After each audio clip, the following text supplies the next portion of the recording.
നല്ല തണുപ്പുള്ള ദിവസത്തെ എൻ്റെ ഒരു ഈവനിങ് വ്ലോഗ് കണ്ടാലോ. അപ്പോൾ ഇന്ന് ഇവിടെ ഐസ് ഹോക്കി നടക്കുന്നുണ്ട് കേട്ടോ. അപ്പോൾ ഞങ്ങൾ വിചാരിച്ചു അതൊന്ന് കാണാനായിട്ട് ഇറങ്ങാമെന്നേ. അപ്പോൾ ഇവിടെ നല്ല സ്നോ ആണേ. സ്നോ ഇങ്ങനെ വീണുകൊണ്ടേ ഇരിക്കുകയാണ്. പക്ഷേ നല്ല രസമുണ്ടായിരുന്നു കേട്ടോ. ആക്ച്വലി നമ്മൾ അത്യാവശ്യം ഞാൻ മുന്നേ പറഞ്ഞില്ലേ, നമ്മൾ ഈ വിൻ്ററിനുള്ള എന്താ പറയുക ഗിയറൊക്കെ പ്രോപ്പറായിട്ട് ഇടുവാണെങ്കിൽ പിന്നെ നമുക്ക് വിൻ്ററിന് അങ്ങനെ നമുക്ക് വലിയ ബുദ്ധിമുട്ടൊന്നും ഉണ്ടാവാറില്ല. അപ്പോൾ നമുക്ക് അത്യാവശ്യം സ്നോയൊക്കെ എൻജോയ് ചെയ്യാനും പറ്റും കേട്ടോ. അപ്പം നിതിൻ ഓൾറെഡി ഇവിടെ തന്നെ ഉണ്ടായിരുന്നേ. അപ്പം ഞാൻ ഇച്ചിരി ലേറ്റായിട്ടാണ് കേട്ടോ എത്തിയത്. അപ്പോൾ ഞാൻ എത്തിയപ്പോഴത്തേക്കും ഇവിടെ ആക്ച്വലി എന്താ പറയുക ജേഴ്സിയും ഈ ബീനി ഹാറ്റും ഒക്കെ തരുന്നുണ്ടായിരുന്നു. അപ്പോൾ അതൊക്കെ വച്ചിട്ട് നമ്മൾ അകത്തോട്ട് കയറി. അപ്പോൾ നമ്മൾ കയറിയപ്പോൾ തന്നെ ഓൾറെഡി കളി സ്റ്റാർട്ടായിട്ടുണ്ടായിരുന്നു കേട്ടോ. അപ്പം ആക്ച്വലി ഞാനിത് ആദ്യമായിട്ടാണ് കേട്ടോ ഈ ഐസ് ഹോക്കി കാണുന്നത്. പക്ഷേ നല്ല രസമായിരുന്നു കേട്ടോ. എല്ലാവരും ഞാൻ ഒരിക്കലും പ്രതീക്ഷിച്ചില്ല ഇത്രയും ആൾക്കാർ ഇത് കാണാനായിട്ടുണ്ടാവുന്നേ. ഭയങ്കര തിരക്കായിരുന്നു കേട്ടോ. അപ്പോൾ നമുക്ക് ടിക്കറ്റ്സ് കിട്ടിയത് കൊണ്ട് നമുക്ക് അത്യാവശ്യം ഫ്രണ്ട് ഇരുന്ന് കാണാനൊക്കെ പറ്റിയായിരുന്നേ.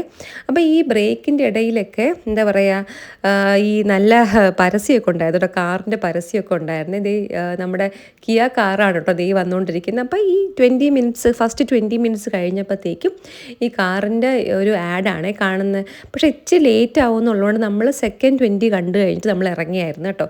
പക്ഷേ പുറത്ത് ഇറങ്ങിയപ്പോഴത്തേക്ക് ഈ സ്നോ വീഴുന്ന കണ്ടപ്പോഴത്തേക്ക് നമുക്ക് എന്താ പറയുക ഫോട്ടോ എടുക്കാതെ വരാൻ തോന്നിയതേ ഇല്ലേ. അപ്പോൾ ഈ കുറച്ച് കുട്ടികളൊക്കെ പുറത്തുനിന്ന് കളിക്കുന്നുണ്ടായിരുന്നു കേട്ടോ.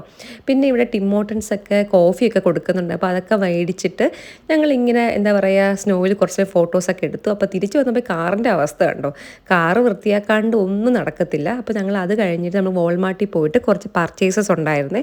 അപ്പോൾ അവിടെ നേരെ നമ്മൾ വോൾമാർട്ടിൽ വിട്ടു. അപ്പോൾ സ്നോ ആയതുകൊണ്ട് അത്യാവശ്യം എന്താ പറയുക ആൾക്കാരൊന്നും ഉണ്ടായിരുന്നില്ല. പിന്നെ വീട്ടിലെത്തിയിട്ട് ദാണ്ട് ഈ പെറോട്ടയും കഴിഞ്ഞ ദിവസം ഉണ്ടാക്കി നമ്മുടെ ഗോബി മഞ്ചൂരിയൻ ഉണ്ടായിരുന്നു. അപ്പോൾ അതൊക്കെ കഴിച്ച് അടിപൊളിയായിട്ട് ഡേ ഓഫായി. Thank you so much.